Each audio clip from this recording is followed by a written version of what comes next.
Hello friends, मैं Aamir sir classes के साथ, जैसे कि आप जानते हैं कि हम लोग विश्व भूगोल की श्रृंखला कंटिन्यू चला रहे हैं और हम मेरे साथ आप लोग विश्व भूगोल पढ़ रहे हैं और जिसमें हम लोग अंडरस्टैंडिंग ऑफ मैपिंग मतलब मैपिंग की समझ सीख रहे हैं, मानचित्र को कैसे समझा जाए। इस श्रृंखला में हम लोग कंटिन्यू आगे जा रहे हैं। इससे पहले हम लोग नॉर्थ अमेरिका को बहुत अच्छी तरह से पढ़ा और अभी हम लोग जो पढ़ रहे हैं वो हम पढ़ रहे हैं दक्षिण अमेरिका। और दक्षिण अमेरिका में इससे पहले आप एक वीडियो आप देख चुके हो, एक टॉपिक को देख चुके जिसमें राजनीतिक समझ और आप लोगों ने देखा मैपिंग, उस पर आपने मैपिंग जाना, कितने कंट्री हैं, उनकी राजधानियाँ जानी। तो अभी हम लोग आज जो हमें जानना है उसी टॉपिक को हम आगे बढ़ाते हैं, उसी की आगे चर्चा करते हैं।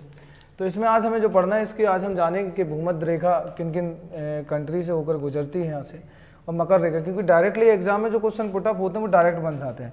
तो इसमें हम सबसे पहले करेंगे भूमध्य रेखा की चर्चा। तो ए वाली जो लाइन है ए है 0 डिग्री भूमध्य रेखा। तो ये देखिए, ये आपके स्पेशल जो कंट्री यहाँ पे मैं बता दूं तो मैं ये वाला आपका जो कंट्री है आपका है इक्वाडोर है, ये आपका कोलंबिया है और ये आपका ब्राज़ील है। तो 3 देशों से होकर भूमध्य रेखा निकलती है। पहला आपका है इक्वाडोर, दूसरा आपका कोलंबिया और थर्ड आ जाएगा आपका ब्राज़ील। इसके बाद मैं करूँ बात मकर रेखा की, तो मकर रेखा भी इसी कॉन्टिनेंट से, इसी महाद्वीप से होकर के जाती है। और मकर रेखा आपकी ये रही, यहाँ से मैं बताऊँ 23/1/2 दक्षिणी मकर रेखा है। ये आपका चिली है, ये अर्जेंटीना है, ये आपका पराग्वे है,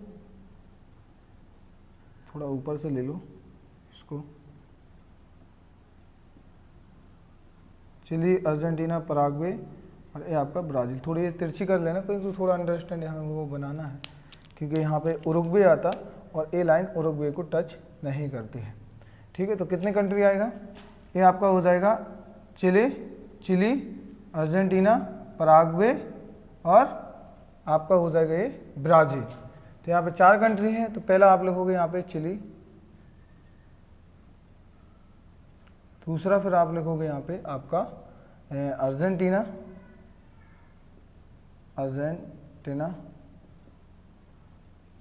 और तीसरा आएगा आपका पराग्वे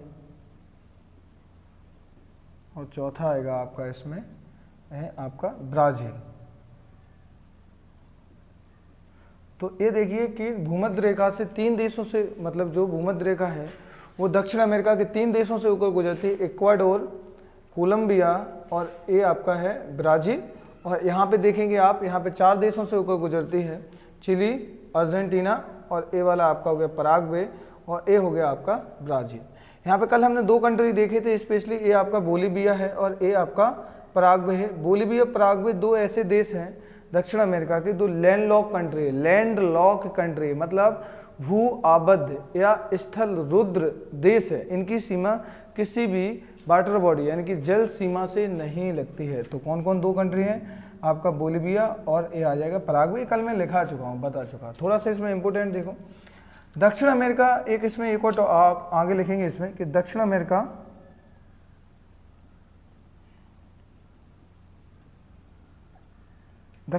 जो है इससे 2 रेखाएं क्रॉस होती हैं। तो एक आपकी जो निकलती है वो निकलती है कौन सी? 0 डिग्री भूमध्य रेखा यानी कि भूमध्य रेखा, और एक निकलती है 23/1/2 दक्षिणी मतलब साउथ मकर रेखा। तो ये 2 रेखाएं, 2 लाइन इससे पास होती हैं, निकलती हैं। तो 2 लाइन इससे निकलती है। तो पहली लाइन निकलती है आपकी इससे आपकी भूमध्य रेखा, हर बार आता है भूमध्य रेखा, और दूसरी है आपकी दक्षिणी मकर रेखा। दक्षिणी या सीधे लिखो 23/1/2 दक्षिणी मकर रेखा, 23/1/2 साउथ मकर रेखा। अब देखो इसमें इंपोर्टेंट और क्या, तो ये दोनों लाइन इस महाद्वीप के बीच मतलब कि पास करती है इन दोनों को। एक और चीज़ इसमें इंपोर्टेंट हो जाती है, मैं स्पेशली बात करूं यहाँ पे भूमध्य रेखा की, स्पेशली मैं बात करूं ब्राज़ील देश की। तो आप यहाँ देखिए मैप पे ब्राज़ील जो देश है, ये देश ब्राज़ील है। इकलौता ब्राज़ील एक ऐसा देश है जिससे दोनों रेखाएं मध्य से होकर गुजरती, मतलब इसके क्रॉस करके जाती हैं, दोनों रेखाएं इसके क्रॉस करती हैं, भूमध्य रेखा और मकर रेखा। तो आप इसमें लिखेंगे अगला पॉइंट बना के, ब्राज़ील से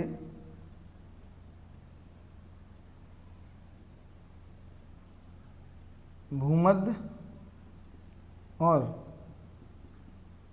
23/1/2 दक्षिणी अक्षांश मतलब मकर रेखा गुजरती है।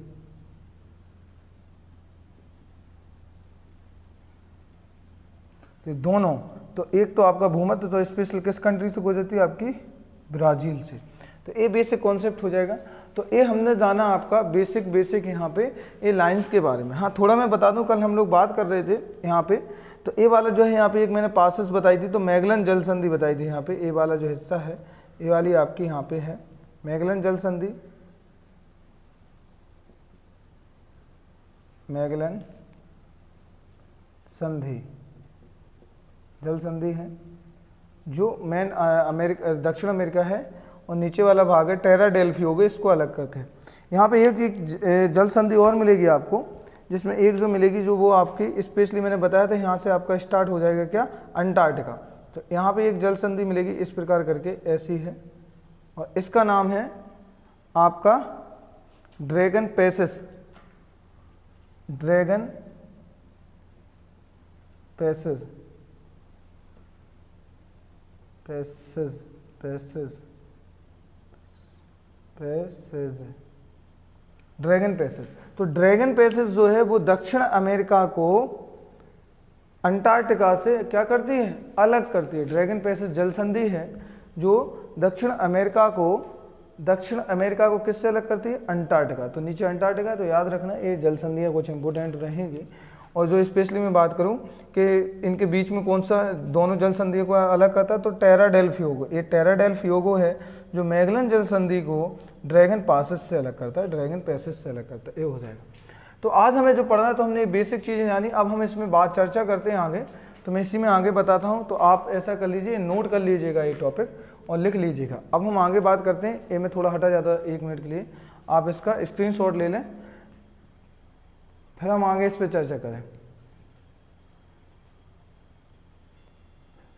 ठीक है, तो आपने ये नोट डाउन कर लिया। हाँ थोड़ी एक चीज़ और देख लीजिएगा, यहाँ पे कुछ इंपॉर्टेंट है। यहाँ पे एक चिली की एक सिटी है, यहाँ पे है किनारे पे, इसी जो लाइन जो आपकी मकर रेखा है इसके पास में पड़ती है, इसका नाम है आंटाफगस्ता,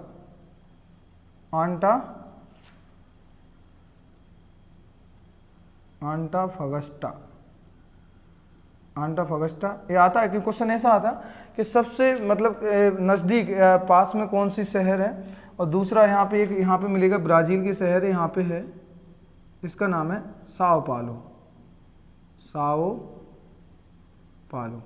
ये इम्पोर्टेंट है साओ पालो, क्योंकि ये है कहवा, यहाँ पे कहवा मंडी,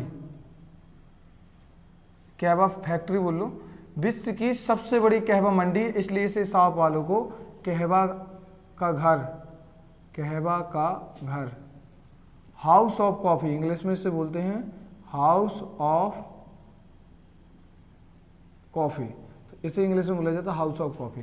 तो हाउस ऑफ कॉफ़ी बोला जाता है। और साओ पालो इम्पोर्टेंट सिटी है, क्योंकि पता है कि विश्व का सबसे ज़्यादा कॉफ़ी जो उत्पादन करता है वो ब्राज़ील करता है, और जो इसकी लाइन के पास, मतलब कौन सी लाइन है, मकर रेखा के पास स्थित है। क्या कि अभी जस्ट पिछले CDS एग्जाम्स में, जो अभी CDS एग्ज़ाम हुआ था 2021 का फर्स्ट वाला, उसमें कुछ सिटी ऐसे दे दिया था, कह दिया था कौन सबसे नज़दीक है कर्क रेखा के, मकर भूमध्य रेखा, ऐसे करके एग्जाम बन जाते हैं। तो आंटाफगस्टा आपकी मतलब कि चिली में है, और साओ पालो आपकी ब्राज़ील में। ठीक है, अब हम आगे इस पर चर्चा करें और इस पर हम देखें। देखो इसमें क्या बताना मुझे, अभी इसमें जो स्पेशली बात करना है मुझे यहाँ पे, तो यहाँ पे मैं बात करूँ, यहाँ पे हम बात करते हैं पर्वतों की। अब हमें इसमें आगे जो पढ़ना है वो हमें माउंटेन पढ़ने हैं, यहाँ पे माउंटेन के बारे में जानेंगे, और आप हेडिंग डाल लीजिएगा कि दक्षिण अमेरिका के माउंटेन।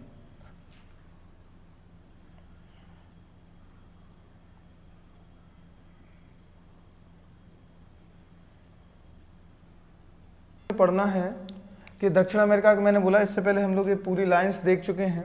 अब हम इसमें पढ़ रहे हैं दक्षिण अमेरिका क्या पर्वत, स्पेशल हम पर्वतों के बारे में जानेंगे। तो अभी जो अगला पूरा इसमें जो हमें इन्फॉर्मेशन मिलेगी पूरी माउंटेन्स के बारे में जानेंगे कि स्पेशल टॉपिक हमारा रहेगा माउंटेन के बारे में, दक्षिण अमेरिका के माउंटेन। और इसमें जो सबसे इम्पोर्टेंट हमारा रहेगा तो वो आपको एक स्पेशल पता है यहाँ से इस प्रकार एक पर्वत श्रेणी है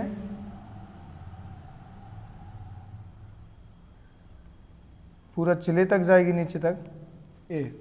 तो इस पर्वत श्रेणी का जो नाम है वो है आपका एंडीज पर्वत श्रेणी। कौन सी है? एंडीज। तो ए वाली जो है एंडीज पर्वत श्रेणी, क्या है? एंडीज पर्वत श्रेणी। और इसके बारे में थोड़ी सी इन्फॉर्मेशन दे दूं, बाकी हम चर्चा करेंगे इसके बारे में।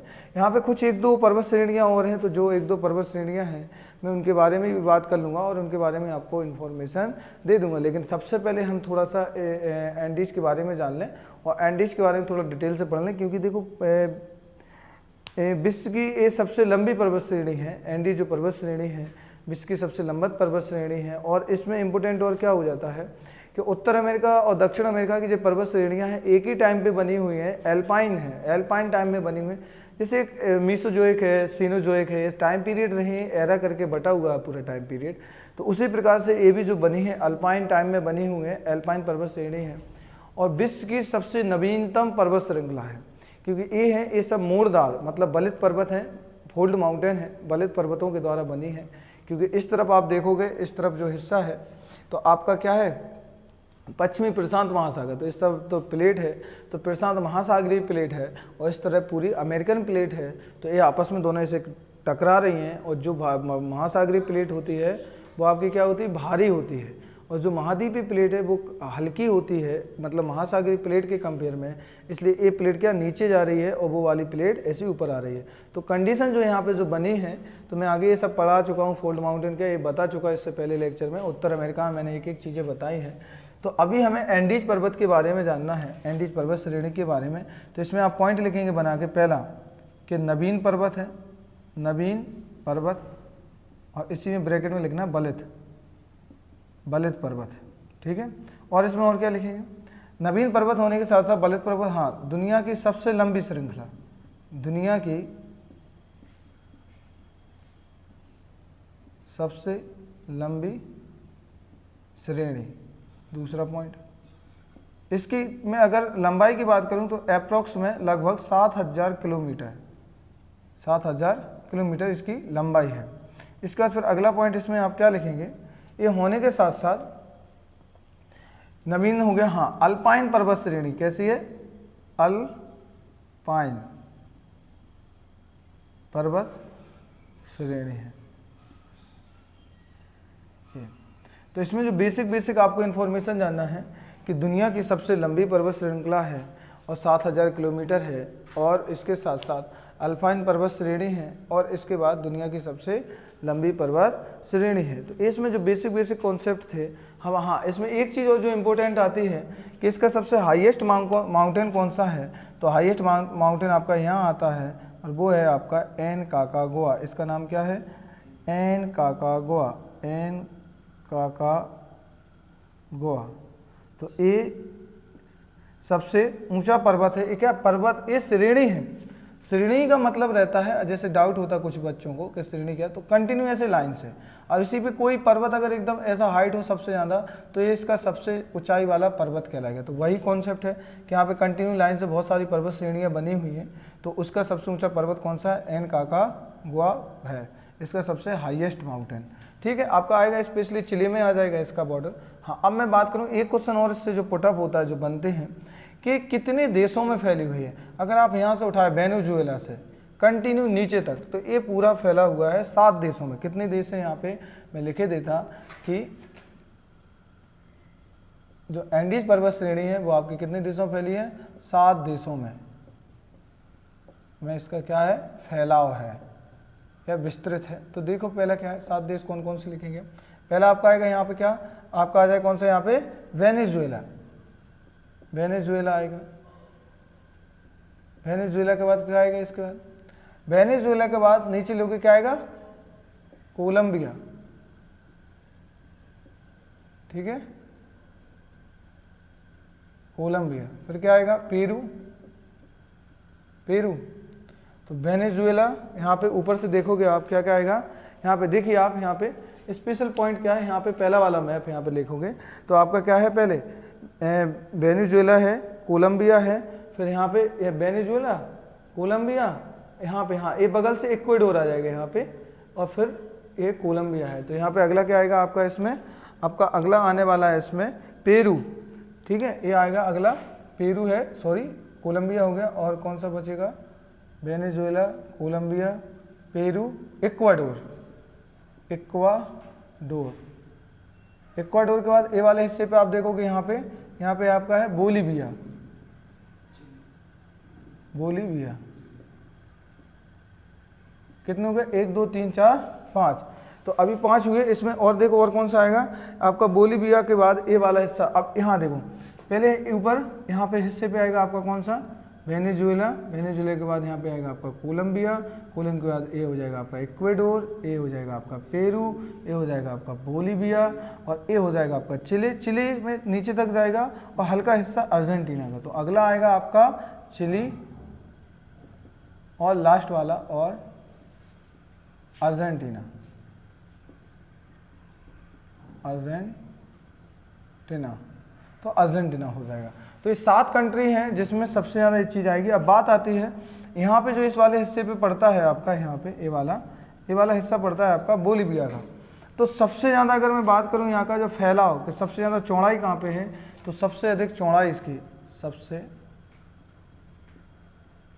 अधिक चौड़ाई भी आएगी इसकी, कहाँ पे है, ठीक है। तो एक यहाँ, फिर इसमें अगला आएगा सबसे अधिक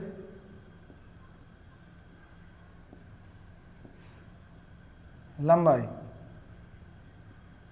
तो देखो सबसे अधिक लंबाई में तो आपको क्लियर है कि ये पूरा देखो नीचे तक फैला, कौन सा आएगा, कंट्री चिली। क्वेश्चन इस प्रकार से आजकल बहुत ज़्यादा पुटअप हो रहे हैं कि सबसे अधिक लंबाई किसकी और सबसे अधिक चौड़ाई किस कंट्री में है। इस प्रकार के क्वेश्चन इससे इतने ज़्यादा आजकल पूछे जा रहे हैं, तो ये बहुत ज़्यादा कर रहा है। तो इसमें देखो सबसे अधिक चौड़ाई किस कंट्री में है, बोलीविया में। ये कौन सा देश है यहाँ पे, बोलीविया। तो सबसे अधिक आपकी चौड़ाई आएगी कहाँ पे, बोलीविया में, और सबसे अधिक लंबाई आ जाएगी आपकी चिली में।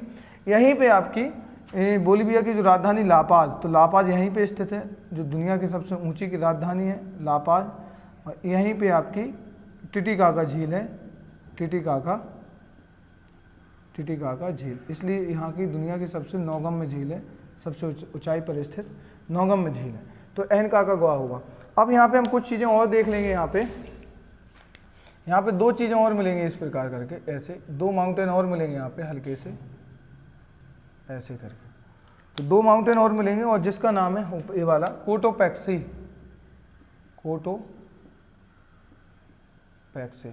कोटोपैक्सी ज्वालामुखी पर्वत है। क्या है, ज्वालामुखी पर्वत। और ये आता है कहाँ पे स्पेशली आपका, ये आएगा इक्वाडोर में। ये वाला भी आपका चिम्बाराजो है, चिम्बाराजो। ये भी आपका ज्वालामुखी पर्वत है, वॉल्केनिक माउंटेन है, ये भी आपका इक्वाडोर। तो ये दोनों जो है वो आपके कहाँ पे हैं, इक्वाडोर में। अब इसके बारे में थोड़ा इंपॉर्टेंट क्या है तो ये समझ लो, मैं बता दूँ। सबसे पहले हम बात करें कोटोपैक्सी की। तो जो कोटोपैक्सी है ये विश्व का सबसे ऊंचा ज्वालामुखी एक्टिव वॉल्केनो है, सबसे ऊंचाई पर स्थित, सबसे ऊंचाई पर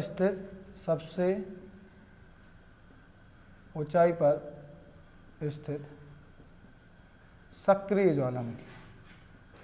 क्या है, सक्रिय ज्वालामुखी। तो विश्व की सबसे ऊंचाई पर स्थित सक्रिय ज्वालामुखी है ये विश्व पे। अब मैं बात करूं ये वाला चिम्बाराजो। बाकी देखो कोटोपैक्सी स्पेशल इक्वाडोर में आता है, और इक्वाडोर में आने के साथ साथ सक्रिय ज्वालामुखी भी है। चिम्बाराजो जो है, चिम्बाराजो आपका इक्वाडोर में है। चिम्बाराजो कहाँ पे आपका, ये भी इक्वाडोर में, ये मैं पहले बता चुका हूँ। इसके बाद एक और वॉल्केनो देखेंगे हम, एक और मैं ज्वालामुखी की बात करूँगा, और वो है आपका ये ओजस डेल सलाडो। ओजस डेल सलाडो आपका यहाँ पे मिलेगा, ये ओजस डेल सलाडो। ये क्या है? यहाँ पे याद रखना दुनिया की ऊंचाई पर सबसे अधिक सक्रिय ज्वालामुखी, ये ऊंचाई पर है। अगर मैं कहूँ दुनिया का सबसे बड़ा सक्रिय, दुनिया का सबसे बड़ा एक्टिव वोल्केनो, सक्रिय ज्वालामुखी कौन सा है, तो वो आपका आएगा कौन सा, हवाई द्वीप का, जो हवाई द्वीप पर स्थित। हवाई द्वीप का है, हवाई द्वीप यूएसए के कंट्रोल में, मतलब उत्तर अमेरिका में या यूएसए का 50वां राज्य है। कौन सा उस ज्वालामुखी का नाम है, उसका नाम है मोना लोआ, मोना लोआ। तो ये दुनिया का सबसे सक्रिय ज्वालामुखी, ये धरातल पर है, ये पहाड़ों पर मतलब पर्वतों पर है, ऊंचाई पर स्थित है, मोना लोआ। तो दुनिया का सबसे सक्रिय ज्वालामुखी है ये। अब मैं बात करूं ओजस डेल सलाडो की, ये चिली में आता है, ये विश्व में सबसे ऊंचा ज्वालामुखी है। अगर मैं बात करूं ये विश्व का ओजस डेल सलाडो है, ये विश्व में सबसे अधिक ऊंचाई पर, सबसे अधिक ऊंचाई पर स्थित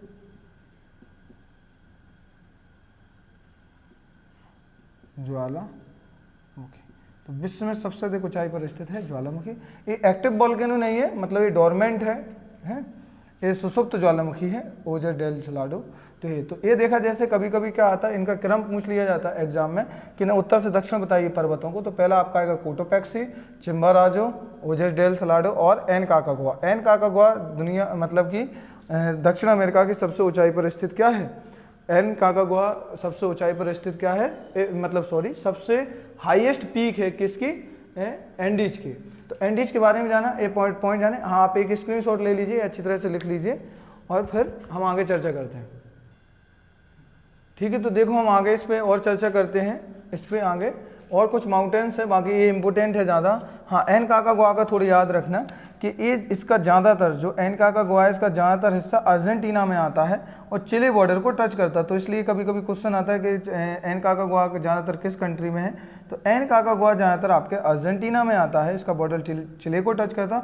अन्यथा बाकी आपके दोनों आंसर हो सकते हैं, एन की चिले और अर्जेंटीना। अगर पूछा जाए किस कंट्री में ज़्यादातर भाग है, तो आपका हो जाएगा अर्जेंटीना। यहाँ पे मैं कुछ माउंटेन की बात कर लूँ, यहाँ पे कुछ माउंटेन मुझे बताने हैं, तो यहाँ देख लीजिए कुछ माउंटेन और चर्चा कर लें। तो देखो यहाँ पे एक, यहाँ बगल से एक रेंज गई है ऐसे करके, ऐसे, बस आप याद रखना, इनके बारे में कुछ ज़्यादा स्पेशल नहीं लिखना है। ये वाला, इसको बोलते हैं ब्राज़ीलियन पर्वत, ब्राज़ीलियन पर्वत श्रेणी। वो तो नाम से ही पता चल जाएगा, ब्राज़ीलियन पर्वत श्रेणी। तो ब्राज़ीलियन पर्वत श्रेणी हो जाएगा। इसके बाद थोड़ी हम चर्चा करें, यहाँ पे एक और मिलेगा आपको, यहाँ किनारे से जो पराकाइमो लेक है, इसके किनारे से कुछ रेंज मिलेगी यहाँ पे इस प्रकार से, इसको बोलेंगे तटीय श्रेणी। ठीक है, ये आपकी मराकाइबो लेक है, ये पता ही है, मैं बता चुका हूँ पिछले वाले लेक्चर में। मराकाइबो लेक है, बाकी लेक का वीडियो अलग से पढ़ाऊंगा मैं झील का, तो उसमें डिस्कस कर लेंगे। तो ये आपकी ये तटीय झील है।